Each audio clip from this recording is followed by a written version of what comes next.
1,00,000 முஸ்லிம்கள் வெளியேற்றப்பட்டார்கள்.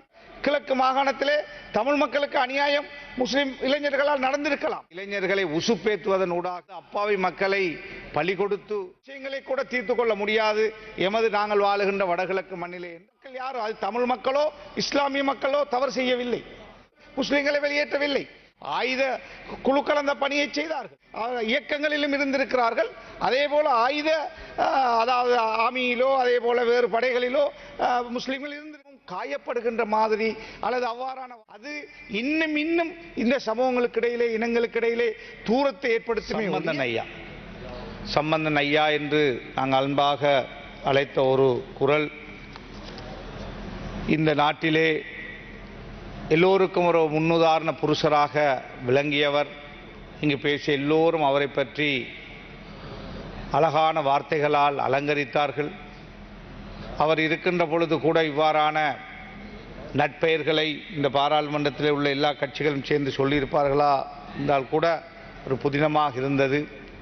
விமல் ரட்நாயக்க அமைச்சர் பேசுகின்ற பொழுது சொன்னார், இந்த நாட்டிலே ஒரு ஜனாதிபதியாக பிரதமராக வரக்கூடிய ஒரு வாய்ப்பு கொண்ட ஒருவராக நான் அவரை பார்க்கிறோம் என்று சொன்னார். அவ்வாறான ஒரு நல்ல பண்பான அரசியல் தலைவர் தான் சம்பந்தன் ஐயா அவர்கள். அவர் திருகோணமலை மாவட்ட மக்களால் நேசிக்கப்பட்ட ஒருவர். இந்த உள்ளூராட்சி மன்ற தேர்தலின் பொழுது நான் திருகோணமலையிலே சென்ற பொழுது குச்சவெளி பிரதேச சபையைச் சேர்ந்த பல உறுப்பினர்கள் என்னோடு தனிப்பட்ட முறையிலே சந்திக்கக்கூடிய வாய்ப்பு கிடைத்தது. அவர்கள் சம்பந்தன் ஐயாவுக்கும் தங்களுக்குமான அரசியல் பயணத்திலே அவரிடமிருந்து தாங்கள் கற்றுக்கொண்டதை அல்லது அனுபவ ரீதியாக கண்டதையெல்லாம் பெரிய தங்களுக்கு கிடைத்த ஒரு அரசியல் அனுபவமாக தாங்கள் காண்கிறோம் என்று என்னிடத்திலே பல முறை சொன்னார்கள். அவ்வாறான ஒரு அரசியல்வாதி எங்களுடைய கட்சியைச் சேர்ந்த முன்னாள் பாராளுமன்ற உறுப்பினர் அப்துல்லா மௌரூப் அவர்களோடும் சேர்ந்து எனக்கு தெரியும் பல பிரச்சனைகள் வந்த பொழுது முஸ்லீம் தமிழ் என்று பாராமல் அது புல்மோட்டையிலே வந்த காணி பிரச்சனையாக இருக்கலாம், அரிசிமலை காணி பிரச்சனையாக இருக்கலாம், அல்லது வேறு வேறு பிரச்சனைகள் எல்லாம் வந்த பொழுதெல்லாம் ஒற்றுமையாக நின்று அந்த பிரச்சனைகளை தீர்ப்பதிலே தான் ஒரு பெரிய பங்கு வகித்து வருவர். ஒரு ஆயுத கலாச்சாரம் இந்த நாட்டில் இருந்த பொழுது ஒரு அரசியல் தலைவராக இருந்த பலர் உயிரிழந்த நிலை இந்த நாட்டில் எல்லோருக்கும் தெரியும். எதிர்க்கட்சி தலைவராக இருந்த அமிர்தலிங்கம் அண்ணன் தொடக்கம் கடைசி வரை இருந்த பலர் கொல்லப்பட்டார்கள். ஆனால் மிக ஒரு நடுநிலைமையான போக்கையும் ஒரு அரசியல் அறிவையும் கொண்ட எங்களுடைய சம்பந்தன் ஐயா அவர்கள் இயற்கை மரணத்தை அடைந்து கொண்டார்கள். அவர் எல்லோரோடும் அன்பாக பழகுகின்ற பல கட்சிகள் பல இயக்கங்கள் இல்லை இருந்தவர்கள் இந்த பாராளுமன்றத்திலே இருந்தாலும் எல்லோரும் ஏற்றுக்கொள்ளக்கூடிய ஒரு தலைவராக ஒரு காலகட்டத்திலே 22 பாராளுமன்ற உறுப்பினர்களை கொண்ட தமிழ் கூட்டமைப்புடைய தலைவராக 2010ஆம் ஆண்டு அவர் தெரிவு செய்யப்பட்டு அந்த அடிப்படையிலே மரணிக்கும் வரை அவ்வாறான ஒரு உயர்ந்த அந்தஸ்தோடு இந்த சபையில் இருந்தார். ஒரு எதிர்க்கட்சி தலைவராக இருந்து சிங்கள மக்களுக்காக தமிழ் மக்களுக்காக இஸ்லாமிய கத்தோலிக்க மக்களுக்காக குரல் கொடுத்த ஒருவர். தேசிய பிரச்சனைகள் வந்த பொழுதெல்லாம் ஒரு எதிர்க்கட்சி தலைவர் என்ன பணியை ஆற்ற வேண்டுமோ அதை அழகாக செய்திருக்கிறார். எனவே இன்றிருக்கின்ற அரசியல்வாதிகளுக்கும் அவர் ஒரு உதாரண புருஷர். நாங்கள் இனவாதத்தை கக்குவதனூடாக அல்லது சாதாரண இளைஞர்களை உசுப்பேற்றுவதனூடாக அல்லது அப்பாவி மக்களை பலி கொடுத்து நமது அரசியல் இருப்புக்கு அரசியல் செய்யாமல் மிக நிதானமாக நேர்மையாக நாங்களும் மரணிக்க இருக்கிறோம், எங்களுக்கு மரணம் இருக்கிறது என்பதை மனதிலே இருத்தி கொண்டு அரசியல் செய்ய நாங்கள் கற்றுக்கொள்ள வேண்டும். இனத்துக்கு அநியாயம் இழைக்கப்படுகின்ற பொழுது அல்லது ஒரு மதம் சார்பான அநியாயம் இழைக்கப்படுகின்ற பொழுது அதை தட்டி கேட்பது தவறில்லை, அதற்கு நியாயம் பெற்றுக் கொடுப்பது தவறில்லை. அந்த அநியாயத்துக்கு எதிராக செய்ய வேண்டிய அத்தனை ஜனநாயக ரீதியான நடவடிக்கைகளை முன்னெடுப்பது நியாயமான விஷயம்.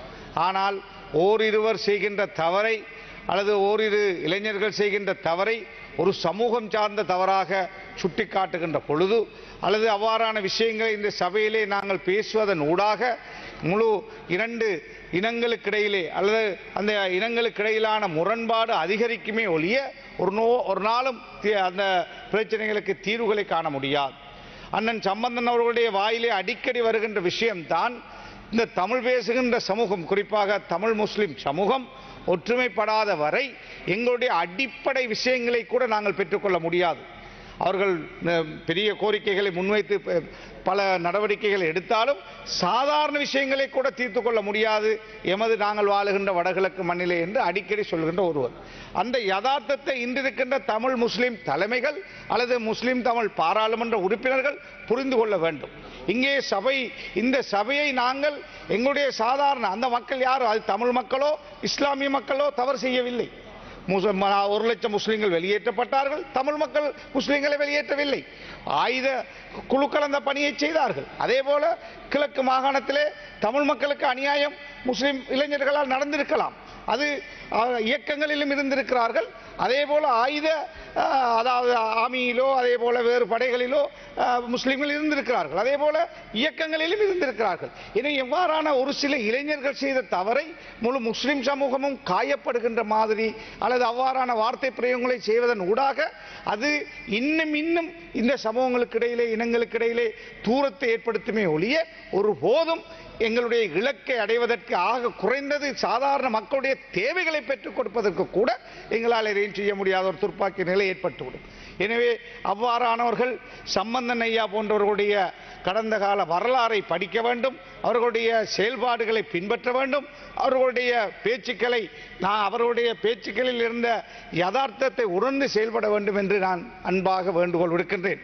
அதே போல சம்பந்தன் ஐயா அவர்களுடைய இழப்பு முஸ்லிம் தமிழ் எல்லோருக்கும், சிங்கள மக்களுக்கு ஒரு பாதிப்பு. ஏனென்றால் எல்லோருக்கும் ஒரு உறவு பாலமாக இருந்தார். சிங்கள தமிழ் மக்களுக்கு ஒரு பாலமாக, முஸ்லிம் தமிழ் மக்களுக்கு ஒரு பாலமாக இருந்த ஒரு பெருந்தலைவர் தான் சம்பந்தன் அவர்கள். எனவே அவருடைய இழப்பு சம்பந்தமாக ஒரே ஒரு விஷயம் நான் கட்டாயம் இந்த இடத்துல சொல்லியாகணும். நாம் முதல் நாள் பாராளுமன்ற அமர்வுக்கு வந்தேன் 2020.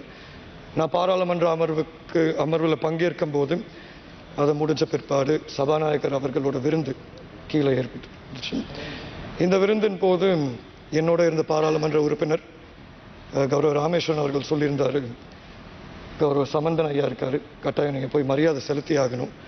அப்படி இருக்கும்போது நானும் போய் பேசும்போது என்னதான் வயசு வித்தியாசம் இருந்தாலும் பாராளுமன்றத்தில் முதல் நாள் என்கிட்ட சொல்லியிருந்த ஒரே ஒரு விஷயம், மக்கள் நம்பிக்கையோட வாக்களித்து கொண்டு வந்திருக்காங்க, மக்களுக்கு கட்டாயம் சேவை செய்யணும்.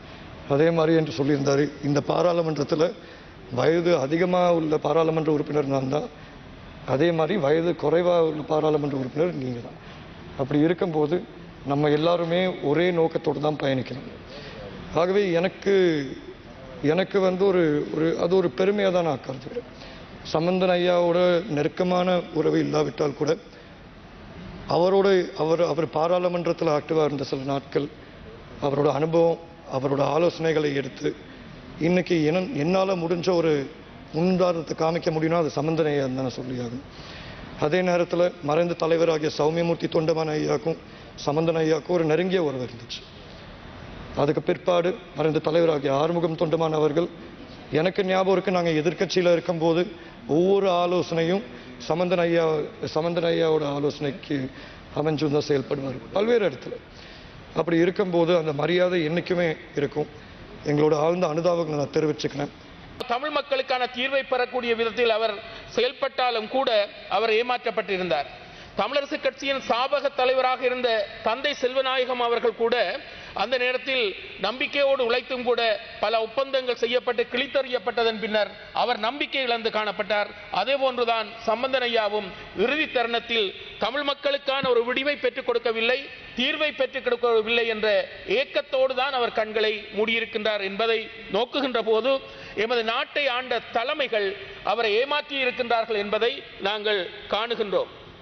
தற்போதைய புதிய தலைமை இடதுசாரி தலைமை என்று சொல்லப்படுகின்ற இந்த அனுரகுமார திசநாயக்கா அவர்களுடைய தலைமையிலாவது இந்த தீர்வு கிடைக்குமோ என்று அவர் மறைந்தாலும் அவருடைய ஆத்மா ஏங்கிக் கொண்டிருக்கும் என்றுதான் நான் நினைக்கின்றேன்.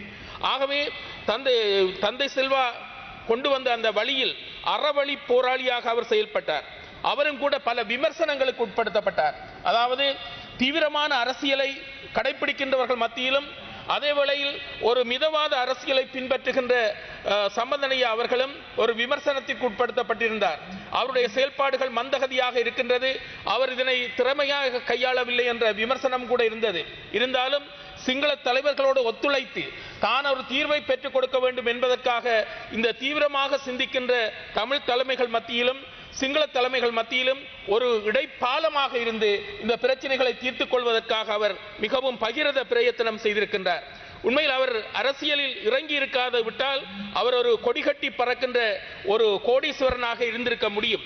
ஆனால் இந்த அரசியலுக்குள் வந்ததால் அவர் பரம்பரையாக ஒரு செல்வந்தராக இருந்தும் கூட தன்னுடைய செல்வந்த தன்மையைத்தான் இழந்தாரே ஒழிய அரசியலில் எந்த தீர்வையும் பெற்றுக்கொள்ளக்கூடிய ஒரு நிலைமை காணப்படவில்லை. அவர் கிட்டத்தட்ட அரசியலில் ஒரு அரை நூற்றாண்டை கடந்திருக்கின்றார். வயதை பொறுத்தமட்டில் கிட்டத்தட்ட ஒரு நூற்றாண்டு காலம் வாழக்கூடிய ஒரு நிலைமையில் இருந்தார். அவர் எந்த ஒரு சந்தர்ப்பத்திலும் நம்பிக்கை இழக்காமல், நம்பிக்கைதான் வாழ்க்கை என்று சொல்வார். அந்த அடிப்படையில் நல்லாட்சி காலத்தில் தீர்வை பெறலாம் என்பதை எங்களுக்கு அடிக்கடி சொன்னார். அடுத்த கட்டமாக கோத்தபாய ஆட்சிக்கு வந்த பின்னும் கூட நம்பிக்கை இழக்காமல் தன்னுடைய தீர்வினை அவர் அங்கு ஒரு அதாவது முன்வைப்பு மூலமாக அவர் செய்து காட்டியிருந்தார். அதாவது இந்த தீர்வை நீங்கள் தர வேண்டும், இல்லை என்றால் தீர்வு ஏதோ ஒரு விதத்தில் எங்களுக்கு கிடைக்கும் என்பதை உறுதியாக சொல்லியிருந்தார். ஆகவே அவர் திருகோணமலை மாவட்டத்தின் பாராளுமன்ற உறுப்பினராக மட்டுமல்லாமல் இந்த நாட்டில் ஒரு செல்வாக்கு செலுத்தக்கூடிய விதத்தில் அவர் செயல்பட்டார். உண்மையில் அவர் அந்த இனத்தின் ஒரு தலைவராக காட்டாமல் அவர் சகல மக்களையும் அரவணைத்து செல்ல வேண்டும் என்று கூட அவர் செயல்பட்டார். எந்த ஒரு எதிர்க்கட்சியாக இருந்தாலும் ஆளுங்கட்சியாக இருந்தாலும் குரோதம் காட்டுகின்ற மனப்பாங்கு அவரிடம் காணப்படவில்லை. சகலரோடும் பயணித்து அவர்களோட பேச்சுவார்த்தைகள் நடாத்தி அவர்களுடைய மனங்களை வென்று தீர்வை பெற வேண்டும் என்ற அடிப்படையில் தான் அவர் செயல்பட்டார். ஆனால் அவரும் ஏமாற்றப்பட்ட ஒரு தலைவராக அவர் கண்ணை மூடியிருக்கின்றார். அவர் ஏமாறவில்லை, ஏமாற்றப்பட்டிருக்கின்றார் என்றுதான் சொல்ல வேண்டும். ஆகவே இலங்கையின் அரசியல் வரலாறு என்பது தமிழ் தலைவர்கள் பல முயற்சிகளை எடுத்தாலும் ஏமாற்றப்படுகின்ற ஒரு நிலைமை காணப்பட்டிருக்கின்றது. இதன் காரணமாக என்னவோ தெரியவில்லை, நாடும் ஒரு பொருளாதாரத்தில் ஒரு கீழ்மட்டத்திற்கு வந்திருக்கின்றது. அடுத்ததாக நான் சொல்லக்கூடிய ஒரு விடயம், எங்களுடைய சம்பந்தனையா அவர்கள் சட்ட தொழிலும் சரி அரசியலிலும் சரி ஒரு யோக்கியவானாக இருந்தார். அவர் பணம் உழைக்கின்ற அரசியலை செய்யவில்லை. அவர் மக்களை வெல்ல வேண்டும், மக்களுக்கான தீர்வை பெற வேண்டும் என்ற அடிப்படையில் செயல்பட்டார். இவர் மலையக மக்களின் நிலைமை பற்றியும் கூட அவர் சிந்தித்திருக்கின்றார். 1948 1949களில் குடியுரிமை வாக்குரிமை பறிக்கப்பட்ட போது அவர்களுடைய அந்த மக்கள் பற்றியும் சிந்தித்து 1949இல் இந்த இலங்கை தமிழரசு கட்சி உதயமாவதற்கு கூட இது காரணமாக இருந்திருக்கின்றது.